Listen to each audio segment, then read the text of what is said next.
Hello everyone, I'm LeaderofLuxinape. I know I say this a lot, but I am an idiot. I don't know how this happened, but when I went to edit this video, somehow my commentary was completely gone. It retained the game audio, which you'll still be able to hear in the background as you normally would, but my commentary is completely gone. So I have to post-commentate over all of this, and you're going to see me doing a play-by-play of something I recorded like a month ago that I haven't seen at all. So right now I'm just walking around. I talked to this guy twice. All you need to do is walk in the Olivine gym. As you can see, there are no trainers in it. This is just me reorganizing my turn order. It's a steel-type gym. Fire types are super effective on steel types, so of course my resident fire type will be the first one on the lineup. There is some mention in Heart Gold and Soul Silver that the minor trainers at the gym are actually the ones in the lighthouse protecting from like intruders or something. I don't know the full storyline for that, but that's what's supposed to happen. That's their cheesy backstory for why there's no actual trainers there, even though it's clearly just because they were too lazy to put more people. So, yeah. Just like any other gym battle, you just walk up to her, you'll start the fight, and she'll introduce herself again for some reason, and explain the same things that I have said many times, that steel was a new type in gold and silver, and you get the gym battle. First Pokemon will be Magnemite. It is an electric steel type, level 30. She has two identical ones. Its moves include Thunder Shock, Thunder Wave, and Sonic Boom. I'm not taking the time to go through the movesets of her team this time around, just because for the sake of doing this, the post-commentary, I want to keep it like I don't really know what I'm saying, and one Fire Punch took it out. Just so you know, the next two videos after this one are going to be this way too, so get used to this. The episode after will be fine. It was just a problem in that recording session. Her next and strongest Pokemon is a Steelix, level 35. It is the evolved form of Onix, which you will get if you trade an Onix while it was holding a Metal Coat. It is a Steel Ground type, extremely defensive, but a lot slower than its pre-evolved counterpart. Something you can kind of take advantage of if you have something, even if you have a Croconaw higher, or that Croconaw. I don't know how I was actually faster than that. That's weird and not very effective. It uses the move Sunny Day. That I never understood, since it does not know any fire-type moves. The only logical option, the only logical idea for that is that it can weaken super effective water-type moves on it. But it's actually a double-edged sword, since if you just swap out to a fire-type or your water-type gets defeated, you'll actually be doing quadruple damage to it, which is something I don't even take advantage of in this fight, as best I can remember. So, interesting to see why I didn't do that. I mean, I did check, like, I obviously didn't watch any of this video, really, before, like, starting to record the post-commentary, but I did check the beginnings of the next few videos just to find out when the audio problem stopped. And you will be getting, like, just small snippets of my commentary in, like, the first minute of the next video for some reason. I don't know, I guess the microphone started to work for a second and then stopped. But don't be surprised if you hear that over me talking then. You see, the sun faded that turn, I guess. I might have been counting here, I don't even remember, but my strategy was to use Dragon Rage, which, as you've seen many times before, is not a bad strategy, and since it missed there, the only thing I actually expected that would happen. The only thing that could have saved it was a Hyper Potion, and it used it, and she used the Hyper Potion, so not surprised there. And using Dragon Rage again. I can't really provide any entertaining commentary for the next 3 videos because it's been so long, I forgot all the things that I said. I know there were some funny jokes in here. You'll probably see that this episode isn't even going to have a punny title, since the gym battle is actually just going to be like the first 6 minutes of it. But whatever, you know, things just happen and stuff and things, and really using a rock type against a steel type, I mean, I guess I thought the low kick would have actually done something, but forgetting that Abridged has no attack power, and Steelix is a lot lighter than you would think it would be for some really weird reason, and I forget who I'm going to send in here. I'm pretty sure I actually went to finish it the old-fashioned... Yep. I think I went to either use Quick Attack or the old-fashioned way. I used Tackle since it was... I used Horus's Tackle since it was ground type, and I think it's going to beat me here. I know, let's see, its moves... The only moves it used are Sunny Day, and then it tried to spam Iron Tail on me, which is basically what it will always do. As you can see here, it's just using Iron Tail again. It'll just keep doing it until it hits you and takes out as much of your team as possible. I don't even think it has a ground move. Again, I'm not going to go checking this, but this is the only major battle you're going to see at this point. I probably could have beaten it with anything besides, I didn't have to make the switch there, but that doesn't really matter too much. Still got the Defeation, as I used to call it, and if Vest gets the level up, I'm pretty sure I'm actually going to keep it in for the Magnemite too. Yeah, so I probably should have done something a bit better than giving one Pokemon all the EXP from that fight. But I don't know. This is just the kind of stupidity I see in myself every time I look back at one of my old recordings, except it's even worse because I can't even hear what I'm saying.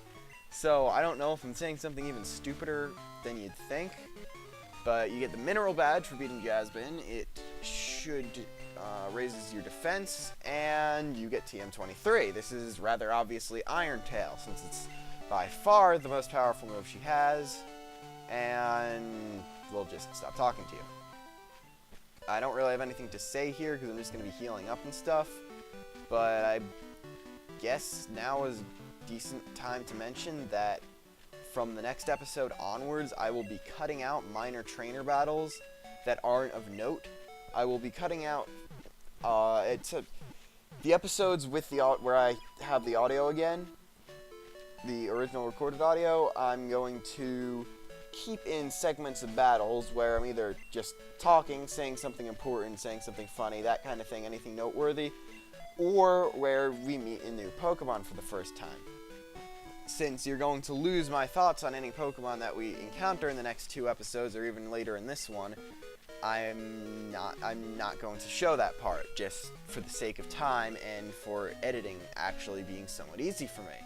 Except, since I'm not saying anything weird that needs to be clarified here, I'm being careful not to. You actually don't need to worry. I don't need to worry about that. I don't need to edit this at all. Don't know why I talked to her again. That's like, I probably made some bad joke here. But anyway, we finally get to head eastwards from Ecruteak City. That guy will say that Mount Mortar is like a maze and that you should not get lost in there, which is a very good thing, since I actually am sitting here for like 20 seconds. But actually what you do need to do is, it is a maze. I even needed a map to get through here.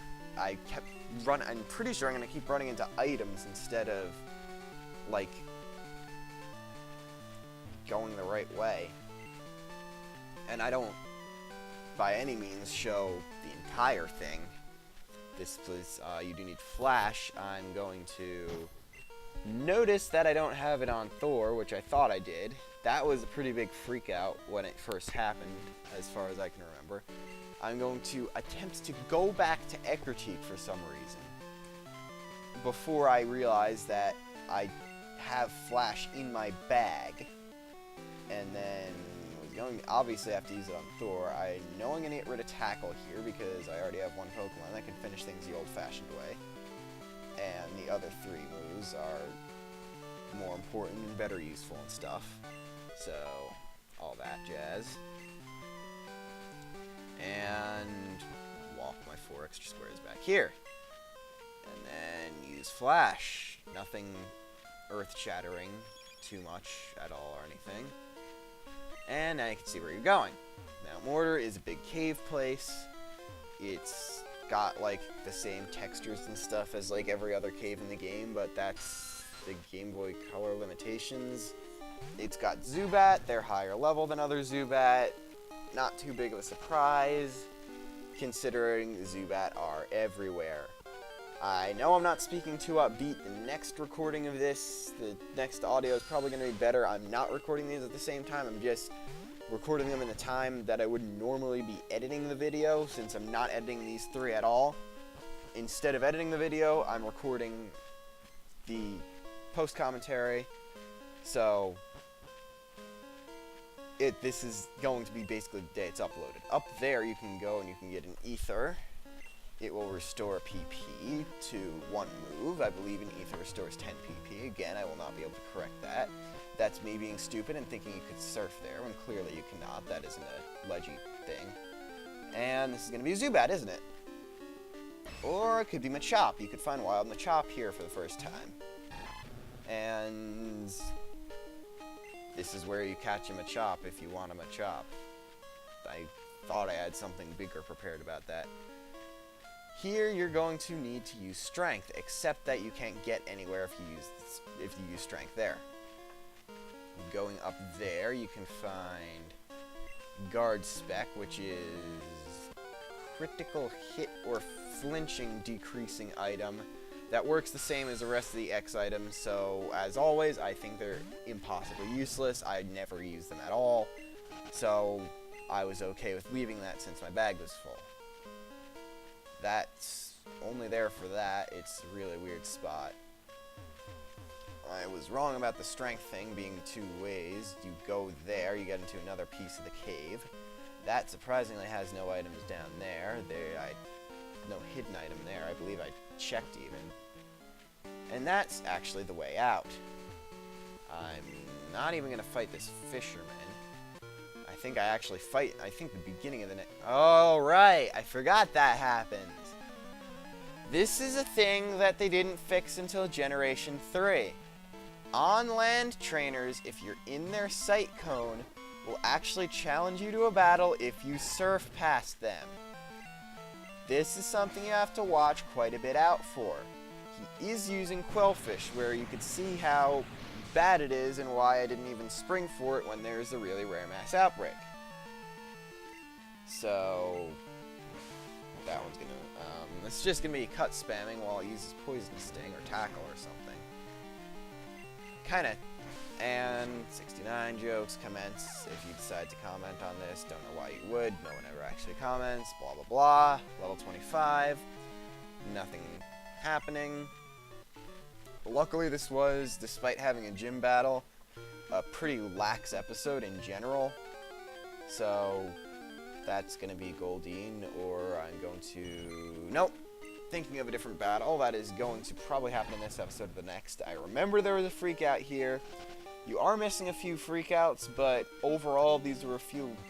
Luckily, I lost the audio on lax episodes. There's a super potion there. So, you didn't really lose any of my weirdness, even though you're gaining some of it back in my half-asleep commentary here. So if you go down here, you can get 3 different types of apricorns. You can get a pink apricorn, but the pack is full. You can get a yellow apricorn, but the pack is full.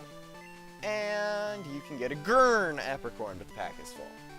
So you can get 3 apricorns if the pack isn't full. And I don't know why I bothered getting on my bike there. I'm going to get off of it eventually because of all the wild Pokemon I'm going to run into. This is another area of Mount Mortar. You can surf around there, but there's nothing really you can actually get unless you go down that ladder. There are a few items. There are Rattata in this place too. Everything is going to be around level 11 through 14 in this place. 15 is rare. Because, as you remember, you can go this way straight out of Ecruteak. So... Well, no, actually. You can surf straight across the route. You just can't get through all of Mount Mortar without strength. And you need to go to Olivine to get strength. So, you can technically do it before doing the whole Cyanwood arc, but you do need to visit Olivine if you want to go through all of Mount Mortar, even though I'm not doing that in this episode and probably never will, since I'm cutting out a lot of the caves that I deem unnecessary. In fact, the only reason I'm ever going to return to Union Cave is to off-screen stuff, and I was probably making some weird joke about pressing the L and R buttons here. and running into something that's probably going to be Zubat or Rattata, and it is a Rattata, even though I actually guessed it would be a Rattata after I saw it was a Rattata. I thought it was going to be Zubat. I praise you if you can understand any of that. This is the part where I started getting lost and needed to use a map to actually find the way out or check if there's another exit. I believe this is just a labyrinth of water where you can get items if you want to. I think I end up not being able to pick up the items, and this was where the freakout happened, because I'm still being surprised that you can find wild evolved Pokemon after having 6 gym badges. Yes, you can find Seeking in the water there. They're the evolved form of Goldeen. If you're higher level, they can't really bother you too much since they won't be able to use Horn Drill, which is a one-hit KO move. That basically will almost never hit if you're a higher level than it. Geodude are in here also. Shouldn't be too big of a surprise since it's a cave. It has rocks, so there's going to be living rocks in the wonderful world of Nintendo logic. I believe I spent a long time being confused about how to get that item, and it turned out being something that I couldn't get. That either I couldn't get or something stupid. There's nothing up there. There might be a hidden item in the top right corner, but I didn't even bother checking. Let's see. This way... I'm going to say run into a wild Pokemon while I'm going there. Nope. That's the strength part, that it's only an exit from somewhere else in the cave. So if you take that, you can go down. And if you go down, you go left. And if you go left, you go down again. If you go down again, you go right. That I skipped for some reason. Taking that leads you to another pond. I think the top of that other pond has something at it. Might not be anything. Might just be... Yep, it is an item. And it's all that for a full heal. Not like you're going to get any status conditions while you're fighting a wild Pokemon up to there. That would merit wasting a full heal. But it's a little too much work for a little too little reward. Even if it is just running away from Goldeen. Running away from Goldeen. Running away from Goldeen. Okay. That one was surprising. That one was level 23. You're not going to see too many at that. Highest they'll usually be is about 20. If you find a Seeking that's above 20, you might want to beat it because it's going to take less time to defeat it than to run away, especially if you're using a slowish team like I am. I mean, I have Flaffy, I have Croconaw, I have Sudowoodo. I mean, Raticator also here, evolved form of Rattata. They're not going to pose too much of a threat since they're the same level as the Rattata. But, like, the only fast team members I have are Horus, Festus, and I forget mine. Well, Hydra's slow now. When it evolves, it's going to be the powerhouse of my team. You're wondering why I'm dealing with something that loses every other battle, but it'll be worth it in the end, trust me. Running from Rattata. Okay, this is a train wreck of a commentary, but I don't have the time to redo it since this is already a day late of an upload. So I have like 4 minutes left on this. Hopefully I don't screw it up now. More Machop. More Croconaw. Running from Machop. With Croconaw. Probably should have switched out. I think my reason for not switching out to anyone was that everybody who still needed to level up was too slow to do anything useful running-wise. And at this point, I was trying to navigate using the delayed screenshots that my capture card sent to my computer while looking at the map I was using at the same time. So if I start moving around a little drunkenly, that's why. I might be thinking of a different somewhere else, but I'm pretty sure this happened here. It might happen in an even later episode that I'm not really spoiling anything, but I remember there was one point where I was wandering drunkenly around a cave because I was looking at the wrong screen. Since on my computer it's delayed like 5 seconds, which would be even worse if I was doing a real-time game. At least with an RPG, it's not too big of a problem, but still waste valuable recording time. I might have actually freaked out about the level 23 Goldie in there too, and praised something that I could run away. I'm not even sure. I wish I'd caught the mistake sooner and redone the commentary then, so that I'd actually recapture some of it. Alright, that's level... Another level 20 Sea King. There's some part where I freak out about something above level 20 that's wild on the water in the next few episodes. I know that happens somewhere. Might not be here. That's how you get to that item, and watch it. I know it's something useless. I know that this is something useless. Just watch this. This is going to be something useless. Run away from the Machop. The moment it's actually a hyper potion. That's something useful, so I'm probably going to throw out an X item, or that bitter berry, or the Purse Cure berry. That makes the most sense, because you can just work through paralysis, so... Apparently I failed to throw it away. Might have gotten rid of it. Alright. I used the HP up on a bridge just to make it tankier. Don't know why I didn't throw away the X speed when I had the chance. It's not even worth selling. You can get like 300 Poké from it. Which still might be useful considering the amount I burned to get the Dratini, but... This might be the drunk part. Yep. This is probably... I think this is the drunk part. No. Yep. Sort of.